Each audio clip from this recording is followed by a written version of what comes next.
이란의 핵심과 군부를 사실상 무력화해서야 승기를 잡았다고 자신했습니다.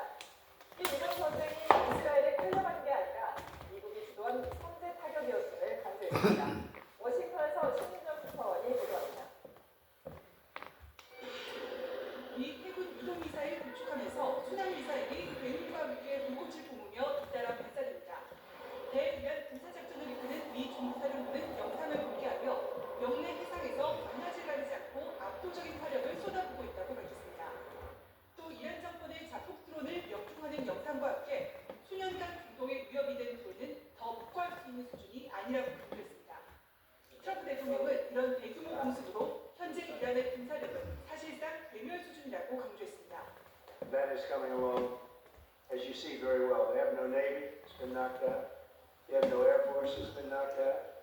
반면 미국의 탄약 비축량이 사상 최고라며 전쟁을 영원히 수행할 수 있다고 주장했습니다. 트럼프 대통령은 이번 군사작전에 정당성을 부여하는 데도 주력했습니다.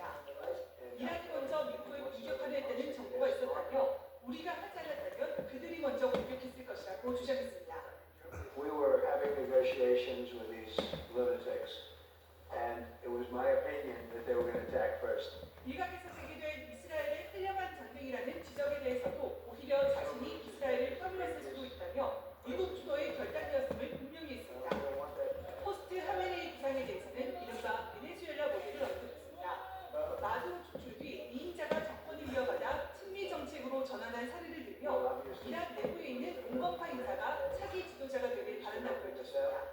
That somebody that's there, that's currently popular, if there's such a person.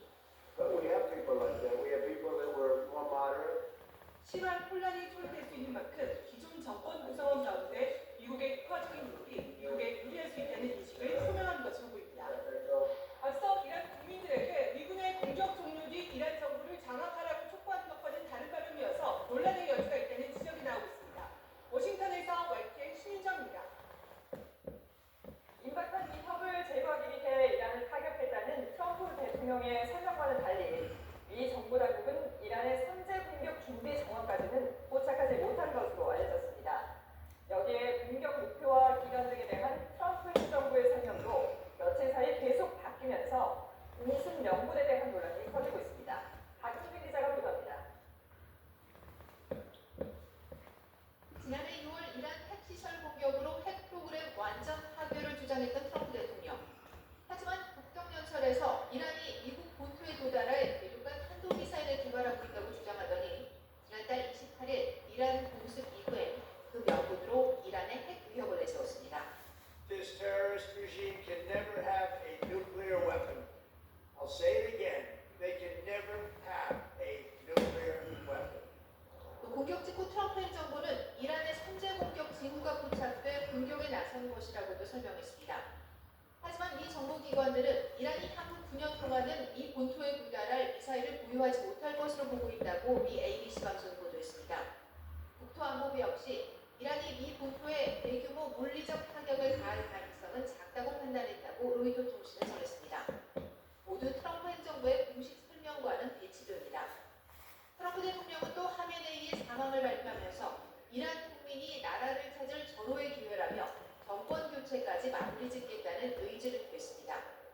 하지만 정권 교체는 쉽지 않다는 전망 속에 펜스 국방장관은 이번 작전은 정권 교체 전쟁이 아니라며 결이 다른 언급을 했습니다. 공격 직후 트럼프 대통령은 2, 3일 후면 대이란 공격을 종료할 수도 있다고 말했지만 다시 공격이 최장 4주까지 이어질 것이라고 말을 바꿨고 이제 지상전까지 거론하며 확전 가능성을 언급하고 있습니다. Right now, we're not postured for ground forces, but obviously the president has those options. He's never going to rule out anything. 공격 목표와 기간 등에 대한 설명이 계속 바뀌면서 전쟁 명분에 대한 논란이 커지는 가운데 트럼프 정부는 또 진짜 공격은 시작도 안 했다며 긴장을 더욱 고조시키고 있습니다. YTN 박영진입니다. 미국과 이스라엘의 공습에 보복을 이어가고 있는 이란은 최첨단 무기가 여전히 남아있다며 한전 의지를 불태웠습니다. 또 미국과의 대화는 당분간 의미가 없다는 입장도 분명했습니다. 이경화 기자입니다. 트럼프 미국 대통령은 이란이 무릎 꿇을 때까지 한 달 이상 계속 공격할 것이라고 것이라고 말해왔습니다. 이란 역시 한치도 물러설 뜻이 없음을 거듭 강조하고 있습니다. 이란 정부는 우리는 적들이 선포한 전쟁 계획보다 더 오래 방어할 능력이 있다고 밝혔습니다. 또 첨단 무기와 장비를 처음 며칠 만에 다 쓰지는 않을 것이라고 말했습니다. 이란의 전력이 급격히 줄어 오래 버티지 못할 것이란 트럼프 대통령의 말을 반박한 것으로 보입니다. و ما نیروهای مسلح ما با خودشون عهد کردن، ما ملت ایران با خودمون عهد کردیم که در این نبرد موجودیتی با تمام توان بجنگیم. 이란 성직자들로 구성된 헌법기구 전문가 회의는 미국과 이스라엘의 공습으로 숨진 최고 지도자 하메네이의 후계자를 뽑고 있습니다. 전문가 회의 측이 후계자 선출에 오랜 시간이 걸리지 않을 것이라고 밝힌 뒤 미국과 이스라엘은 이 기관 건물을 폭격했습니다. 당시 회의가 열리고 있었는지는 확인되지 않고 있지만 상당한 인명 피해가 발생했다면 선출 작업이 늦어질 가능성도 배제할 수 없습니다. 이란은 이스라엘뿐 아니라 미군 기지가 있는 중동 각국에도 드론과 미사일 공세를 펴고 있습니다. 레바논 친이란 무장단체 헤즈볼라까지 공격에 가세하자 네타냐후 총리는 실수하지 말라며 경고했습니다. הטייסים שלנו מעל שמי איראן וטהרן וגם מעל שמי לבנון. חיזבאללה עשה טעות גדולה מאוד שהוא תקף אותנו. אנחנו כבר הגבנו בעוצמה ונגיב בעוצמה יתרה ונוספת. 이런 가운데 국제 원자력 기구 IAEA는 이란이 핵무기를 개발하고 있다는 어떤 정보도 갖고 있지 않다고 밝혔습니다.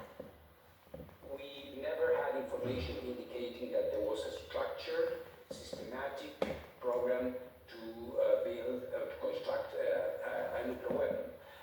So we have to balance the two things. IAEA는 최근 이란 나탄즈 지하 우라늄 농축 시설 입구 건물에 피해가 있음을 확인했다고 밝혔습니다. 이미 지난해 6월 미국의 공격으로 농축 시설에 심각한 타격이 발생한 뒤여서 방사능 누출 등 추가 피해는 없는 것으로 보인다고 설명했습니다. YTN 이경입니다.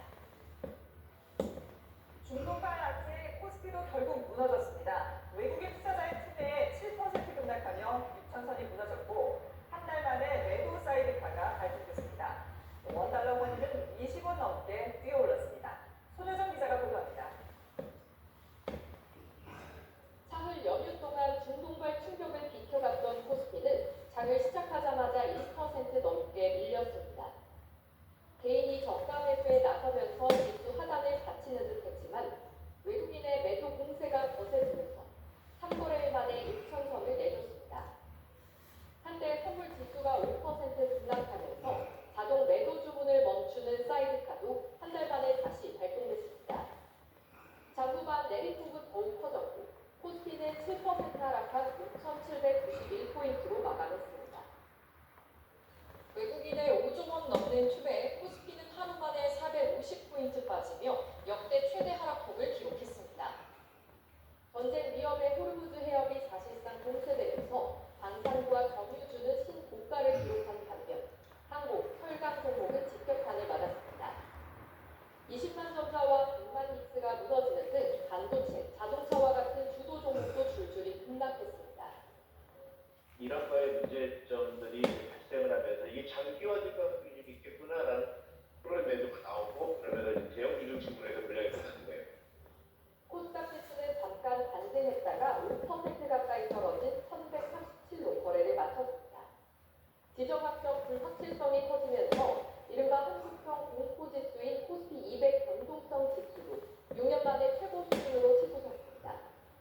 다른 주요 증시보다 코스피 하락폭이 더 컸는데 단기간 급등에 따른 부담과 대외 악재 영향이 한꺼번에 반영된 영향으로 분석됩니다. 또 유가가 치솟으며 이란 사태의 영향이 단기 조정에 그칠 거란 낙관론도 약해졌습니다. 전쟁 양상의 불확실성이 어느 정도 해소될 수 있어야 시장의 어떤 투자 심리가 안정될 수 있을 것 같고요. 유가 급등폭이 계속 터지면 유가 조정도 더 이루어질 수 있다고 봐야겠죠. 원달러